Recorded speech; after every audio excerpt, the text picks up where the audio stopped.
이 시간 우리에게 주시는 하나님의 말씀, 민수기 14장 1절에서 9절까지 말씀입니다. 구약 218쪽에 있습니다. 여호와께서 우리를 기뻐하시며 우리를 그 땅으로 인도하여 드리시고 그 땅을 우리에게 주시리라. 이는 과연 젖과 꿀이 흐르는 땅이니라. 다만 여호와를 거역하지는 말라.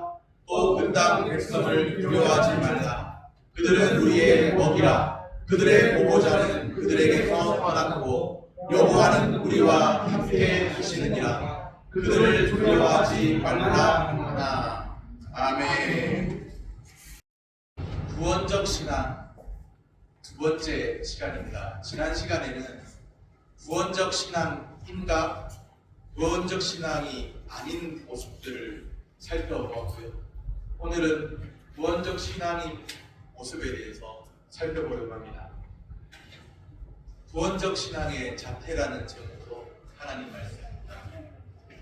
민수기를 우리가 살펴보고 있는데 히브리어 성경책 이름으로 민수기를 보면 베미드발, 광야에서 그런 뜻입니다. 그 뜻 자체가 히브리어 뜻 자체가 광야에서 참 의미심장하다고 생각되죠. 민수기의 어떤 민수기에 나타나 있는 내용들을 잘 설명해주는 단어인 것 같기도 해요. 광야에서 이스라엘의 믿음은 어떤 것이었죠? 그들의 믿음은 기적을 체험한 믿음입니다. 기적적 신앙이에요. 이적 신앙, 기적을 체험한 믿음. 그런데 구원적 신앙은 아니었습니다. 그들의 신앙은 광야에서 이스라엘은 광야에서 쓰러지고 말 믿음을 스스로 보였습니다. 먹다 죽는 인생으로 광야 40년 동안을 방황하다가 먹다 죽는 인생으로 끝을 맺는 허무한 삶이었죠. 오늘은 구원적 신앙의 자태에 대해서 살펴봅니다. 사람에게는 제각각 자태가 있습니다. 저의 자태는 좋아 보이나요? 어떤 생김새나 모양이 있습니다. 자태, 어떤 생김새나 모양이 말하는 것. 그렇다면 구원적 신앙에도 그 신앙적 자태가 있지 않을까요? 구원적 신앙이 드러내고 있는 자태가 있습니다. 구원적 신앙의 자태는 어떤 것일까요? 오늘 말씀을 살펴보면서 깊이 생각해 보시기를 바랍니다. 이 광야의 이스라엘, 하나님 백성으로 자처했죠.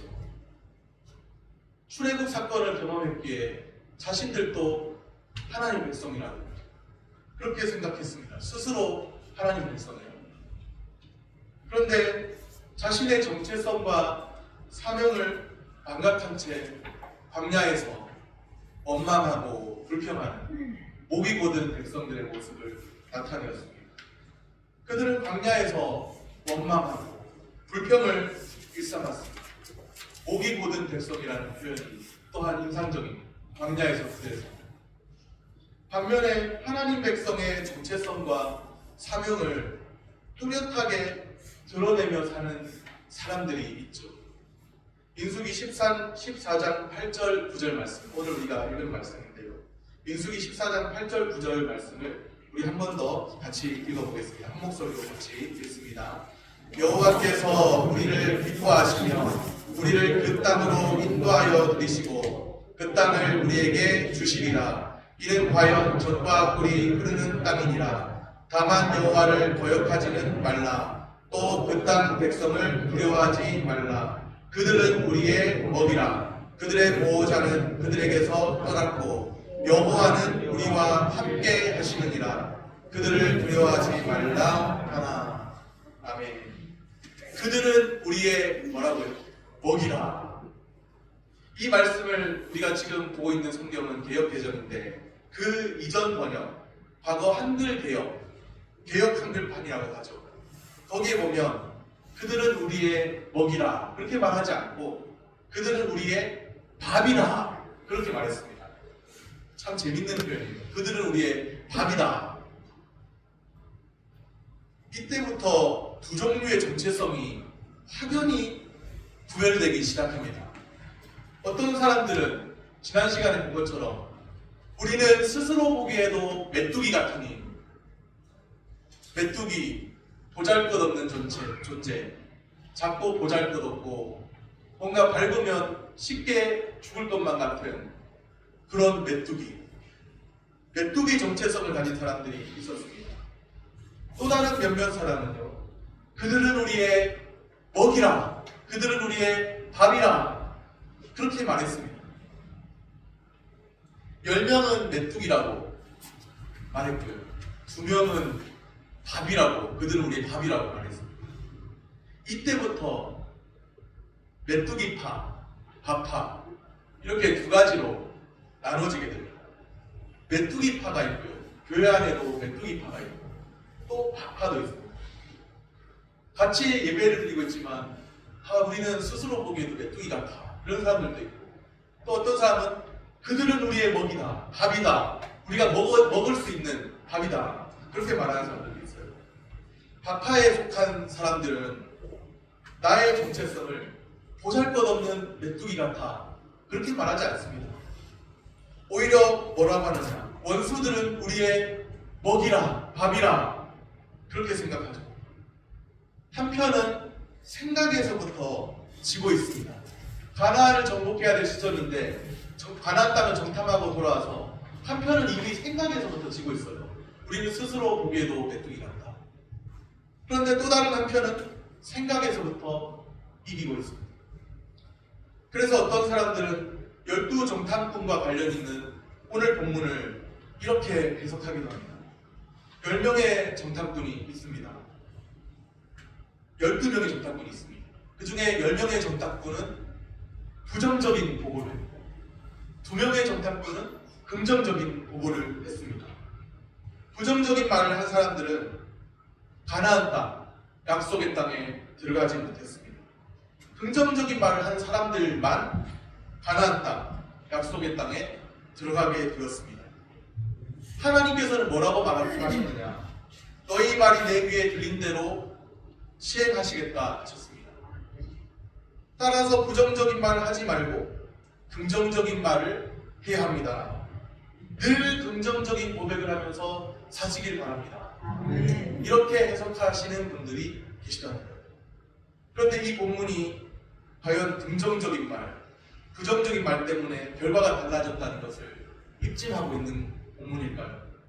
세상에서도 긍정적으로 살자, 긍정의 힘, 긍정적인 말, 그런 말을 많이 하는데 마인드 컨트롤도 있고요, 자기를 통제하는 그런 것도 있는데 긍정적인 말, 부정적인 말 때문에 결과가 달라졌다, 그것을 입증하는 것이 이 본문일까요? 물론 말에는 심리적인 효과라는 게 있습니다. 또 말이 어느 정도 권세를 가지고 있는 것도 사실이에요. 그러나 말하는 그대로 된다, 이것은 사람에게 있어서 어느 정도 그런 것일 뿐이죠. 말하는 것, 그리고 그대로 되는 것이 100% 완전히 일치하는 경우는 전능하신 하나님에게서 그렇습니다. 전능하신 하나님께서 말씀하시니 어떻게 되었어요? 그대로 되었습니다. 빛이 있으라 하시니 빛이 있었고, 성경은 그렇게 말씀하고 있습니다. 말씀하시니 그대로 됩니다. 그대로 됩니다. 그런데 우리는 유한한 존재잖아요. 유한한 인간이잖아요. 유한한 인간은 무한하신 하나님과는 다르다는 것이죠. 그냥 이 본문이 말하는 대로 된다, 이것을 증명하려는 것이 아니라는 거예요. 말하는 모든 것이 그대로 되던가요? 물론 어느 정도 영향력을 미치겠지만 말하는 모든 것이 그대로 됩니까? 인간에게서 말하는 모든 것이 그대로 된다고 믿는 경우는 거의 주술적입니다. 인도에도 그런 게 비슷한 게 있대요. 미신적인 것이 될 수도 있습니다. 좀 더 긍정적으로 해석한다면 심리적인 요인이 크게 작용하는 것이겠죠. 그렇다면 우리는 12정탐꾼들의 보고를 단순히 긍정적인 말, 부정적인 말, 이렇게 볼 수는 없습니다. 긍정적인 말이 선한 결과를 맺고 부정적인 말이 악한 결과를 맺는다, 그런 결론을 도출할 수가 없다는 거예요. 오늘 본문이 말씀하고 있는 것은 단순 긍정, 단순 부정이 아닙니다. 오히려 주님께서는 나중에 그 땅으로 올라가지 말라, 어떤 데 보면, 본문에 보면 그렇게 말씀하셨는데 올라가다가 기어에 올라가다가 세상 말로 뒤지는 경우, 그런 경우도 있다는 거예요. 하나님이 올라가지 말라고 했는데 올라가가지고 우리는 할 수 있다 해보자 했는데 안 되는 경우도 있다는 거예요. 단순 긍정, 부정을 말하는 것이 아닙니다. 오히려 민수기는요, 어떤 강조점이 있느냐면 광야에서 이스라엘이 목이 굳은 백성이어서 그들의 불신앙과 불순종을 스스로 드러내었다는 것을 강조하고 있기도 합니다. 굳이 긍정이라는 용어를 선택해서 이 본문을 말해야 한다고 한다면 하나님의 약속, 하나님의 약속에 대한 긍정이 있느냐, 이것이 참 중요합니다. 결론적으로만 해석해가지고 긍정적인 말 했냐, 부정적인 말 했느냐, 그렇게 보아야 할 본문이 아니라는 것이죠. 저 역시도 긍정적으로 살기를 원합니다. 긍정적으로 사는 게 좋긴 해요. 일상생활을 살아가는 데 있어서. 부정적인 사람보다는 긍정적인 사람이 낫죠. 저는 긍정적인 사람으로 살고 싶어요. 그런데 이 본문이 그것을 강조하고 있는 본문은 아니라는 거예요. 이 본문은 오히려 부정적으로 살았던 이스라엘을 조명하고 있습니다. 광야에서. 그러다가 광야에서 쓰러지고 마는 믿음을 드러내는 그런 사람들을 오히려 더 드러내고 있어요. 이 본문을 긍정과 연결시켜서 해석을 해야 한다면 중요한 것은 하나님의 약속입니다. 하나님의 약속에 대한 긍정이 있느냐, 이것으로 봐야 한다는 거예요. 단순히 세상 사람들처럼 긍정적인 말을 해야지, 긍정적으로 생각해야지, 이것이 아니라 하나님의 약속을 긍정하는가, 이것을 보아야 한다는 것이죠. 중요한 것은 이것입니다. 하나님의 약속에 대한 긍정입니다. 하나님의 약속에 대한 신뢰와 긍정이 있는가, 우리는 그것을 돌아봐야 합니다. 그렇다면 하나님의 약속에 대한 신뢰와 긍정이 있다면 그 믿음은 광야에서 쓰러지고 말 그런 믿음이 아닙니다. 이것이 바로 구원적 신앙이죠. 구원적 신앙은 하나님의 약속에 대한 신뢰와 긍정입니다. 구원에 이르는 믿음은 하나님의 약속을 신뢰하고 하나님의 약속을 긍정하는 믿음이죠. 어떻게 가나안 땅을 정복하게 됩니까? 이스라엘 백성이 으쌰으쌰해서 그냥 잘해보자 해서 파이팅 외치고 그렇게 해서 가나안 땅을 정복할 수 있나요? 자기들의 힘으로? 아닙니다. 하나님이 약속하셨기 때문에 그 땅을 정복할 수 있는 겁니다. 하나님의 약속에 대한 신뢰, 하나님의 약속에 대한 긍정, 이 하나님의 약속이 빠져버리면 세상과 똑같은 가르침처럼 될 수도 있잖아요. 긍정적으로 살자, 긍정적인 말을 하자, 그것도 좋은 것이지만 물론 그것도 하나님 일반 은총 가운데서 긍정적으로 살고 선한 영향력 미치는 것도 좋은 것이지만 이 본문을 보면서 하나님의 약속, 하나님의 약속에 대한 신뢰와 긍정을 놓치지 말아야 합니다. 가나안 정탐꾼 중에 여호수아 갈렙, 긍정적인 보고를 했던 여호수아 갈렙이 있죠. 여호와께서 우리를 기뻐하시면, 그렇게 말했습니다. 여호와께서 우리를 기뻐하시면, 주님이 기뻐하시는 뜻과 계획이 무엇인가, 이것이 참으로 중요한 거예요. 젖과 꿀이 흐르는 땅을 주시리라 말씀하신 분이 누구예요? 그 땅을 주시리라고 약속하신, 가나안 땅을 정복하라고 명령하신, 그리고 약속하신 하나님이십니다. 약속의 땅을 향해 가라고 명령하신 하나님께서 이미 명령을 주실 때 그 땅을 주리라고 약속하셨다는 것입니다. 구원적 신앙은 하나님의 약속, 하나님의 말씀, 그 말씀에 대한 신뢰와 긍정입니다. 하나님의 약속, 하나님의 말씀을 놓치지 마시기를 바랍니다. 하나님의 약속, 하나님의 말씀에 대한 신뢰와 긍정이 있나요? 하나님의 말씀, 성경을 정확무오한 하나님의 말씀, 신앙과 생활의 유일한 법칙으로 인정하시나요? 오늘 우리 삶에서 그 말씀에 대한 응답으로서 진실한 회개와 예수 그리스도께 대한 믿음이 있으신가요? 하나님께 대한 회개와 우리 주 예수 그리스도께 대한 믿음이 하나님 말씀에 대한 응답으로 나타난다고 한다면 그 믿음은 진실로 구원적 신앙인 줄로 믿습니다. 그 믿음은 광야에서 쓰러지고 말 믿음으로 끝나지 않을 것입니다. 하나님의 약속, 하나님의 말씀을 끝까지 신뢰하며 긍정하시기를 소원합니다. 하나님의 약속에 대한 신뢰와 긍정, 하나님의 말씀에 대한 신뢰와 긍정이 있는 사람은 어떤 삶을 살아갈까요? 모든 상황을 긍정적으로 해석하고 말합니다. 놀랍게도 하나님의 약속을 신뢰하면요, 모든 상황을 긍정적으로 신뢰하고 말합니다. 우리가 부르는 찬송가에 무슨 일을 만나든지 만사형통하리라. 만사형통한데 그냥 좋은 일만 있어서 만사형통한다가 아니라 무슨 일을 만나든지 만사형통하리라. 그렇게 말을 해요. 그렇게 고백해요. 단순 긍정의 차원에서 긍정의 힘을 믿어서 모든 상황을 긍정적으로 해석하고 말하는 것이 아닙니다. 그렇다면 무엇 때문에 모든 상황을 긍정적으로 해석하고 말할 수 있을까요? 무엇 때문에 모든 상황을 긍정적으로 해석하고 말할 수 있을까요? 어려운 상황이 닥쳐와도 긍정적으로 해석할 수가 있다는 거예요. 이겨낼 수가 있다는 거예요. 무엇 때문에? 그 이유는 임마누엘 약속을 믿기 때문이죠. 임마누엘, 하나님이 우리와 함께 계시다는 뜻입니다. 구원적 신앙을 소유한 사람에게는 임마누엘 믿음이 있습니다. 하나님이 우리와 함께 계시다는 믿음입니다. 그렇기 때문에 우리에게 좋은 일만 아니라 좀 힘들고 어려운 일이 닥쳐와도 그 모든 것을 하나님이 우리와 함께 하신다는 믿음으로 이겨낼 수 있습니다.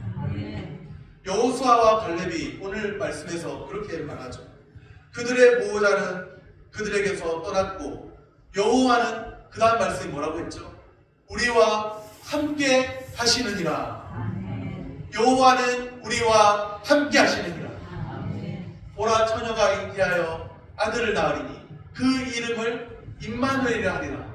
이를 번역한즉 하나님이 우리와 함께 계시다 함이라.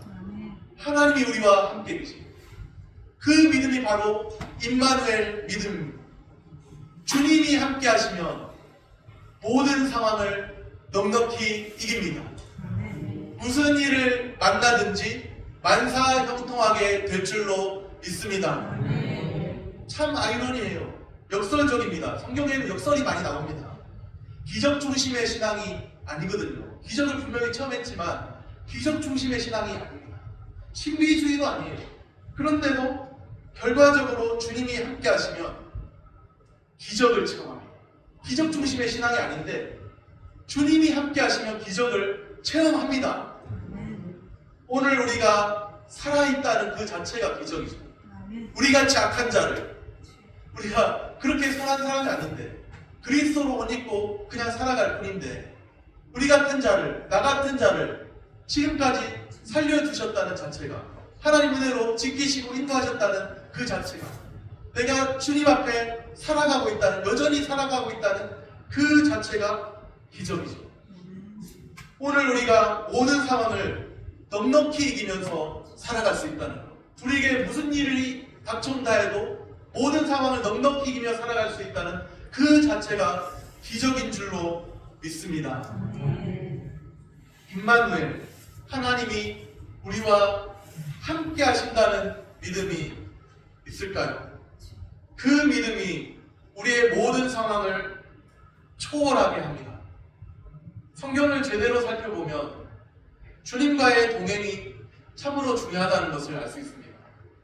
구원적 신앙을 소유하는 사람은 주님과의 동행을 누립니다. 주님과 함께 삽니다.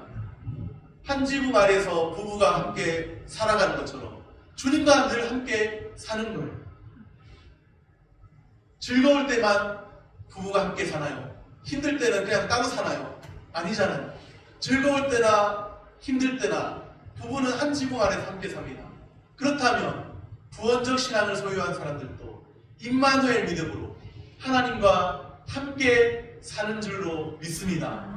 즐거울 때만 아니라 슬픈 날이 와도, 잠깐 힘든 순간이 와도 우리는 주님과 함께 살아가는 사람들입니다. 왜 우리는 모든 상황에서도 충분히 감사할 이유가 있는지 아십니까? 왜 그렇죠? 주님과의 동행 때문입니다. 내 상황은 참 어떻게 보면 다른 사람과 상대평가합니다. 다른 사람을 보고 상대평가하기 시작하면 어떤 사람은 우월감에 빠져요. 내가 좀 더 있는 것 같고, 또 반면에 반대로 나타나는 사람도 있습니다. 상대평가하면서 다른 사람을 보기 시작하면 자존감이 떨어지고 훅 떨어지고 나는 왜 이거밖에 안 될까? 그런 사람도 있어요. 그런데 그 모든 우월감과 그런 어떤 그 낮아진 자존감과 그 모든 열등감과 그런 것을 다 극복할 수 있는 길은 내가 항상 주님과 함께 살고 있다는 것을 의식하며 사는 삶입니다. 주님과 함께 사는 삶. 부부가 그렇잖아요. 항상 기쁜 날이 오든지 힘들고 어려운 날이 오든지 부부는 함께 살잖아요. 예수 그리스도를 믿는 사람도 함께 하시는 주님과 늘 함께 살아갑니다. 그것을 꼭 기억하시고 우리에게 때로는 즐거운 날이 와도 또 때로는 힘들고 어려운 날이 올지라도 우리가 주님과 함께 살아가는 사람들이라는 것을 꼭 기억하시고 승리하는 주의 백성들 다 되시기를 소원합니다. 우리는 그렇게 한다면, 임마누엘 믿음을 소유한다면 주님 앞에 늘 감사할 수 있습니다. 힘든 순간에도 어려운 순간에도 주님 앞에 늘 감사할 수 있습니다. 말로만 감사하고 끝나는 삶이 아닙니다. 오늘 우리에게 주어진 모든 상황을 넉넉히 이기는 삶입니다. 지금까지 우리의 삶을 누가 인도해 주셨나요? 하나님께서 인도해 주셨잖아요. 12월이 됐는데 이제 12월을 마무리하고 새로운 한 해를 바라보아야 될 그런 시점에 와 있는데 지금까지 우리를 누가 인도해 주셨는지 바라보시길 바랍니다. 우리가 때로는 참 힘들다, 답답하다 그렇게 느끼는 순간이 있지만 지금까지도 우리를 주님이 주님의 손으로 보이지 않지만 함께하고 계십니다. 주님께서 우리를 붙들고 계십니다. 지금까지 인도하신 그 주님께서 우리의 앞으로의 가야 할 길도 인도하시고 지금도 주님의 선하신 손길 가운데 붙들고 계시는 줄로 믿습니다. 임마누엘 믿음이 있으면 주님과 늘 동행하면 주님과 동행한다는 의식이 있으면 늘 우리는 감사하며 감사함으로 충만하여 살아갈 수 있는 줄로 믿습니다.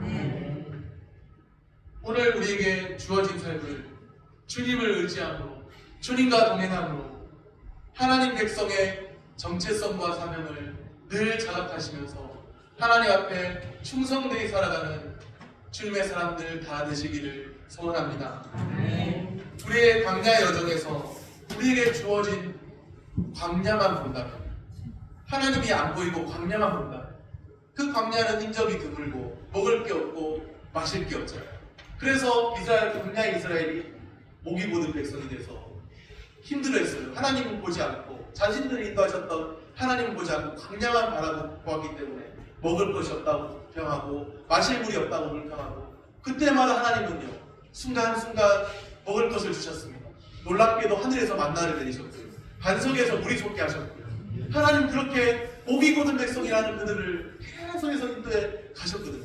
하나님께서는 하나님의 백성들을 버리지 아니하시고 그 중에는 하나님의 백성들 있잖아요. 목이 고든 백성도 있고 원망하고 불평하지만 그래도 그들 중에는 하나님의 백성들이 있잖아요.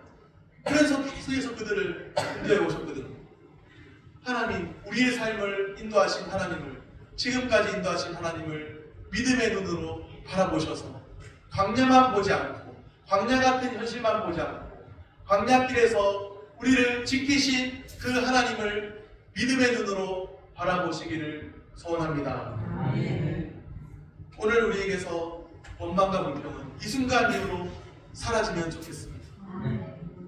주님과의 동행을 늘 누리시면서 주님의 은혜에 감사하는 주님의 백성들 다 되시기를 소원합니다. 말씀을 정리합니다. 구원적 신앙의 자태라고 했는데 구원적 신앙의 자태는 어떤 것일까요? 구원적 신앙은 하나님의 약속, 하나님의 말씀에 대한 신뢰와 긍정입니다. 구원적 신앙을 소유하면 임마누엘, 하나님이 함께 하신다는 믿음이 있습니다. 주님과의 동행을 누리는 삶입니다. 오늘 우리 모두에게 이런 은혜가 있기를 소원합니다. 기도하겠습니다.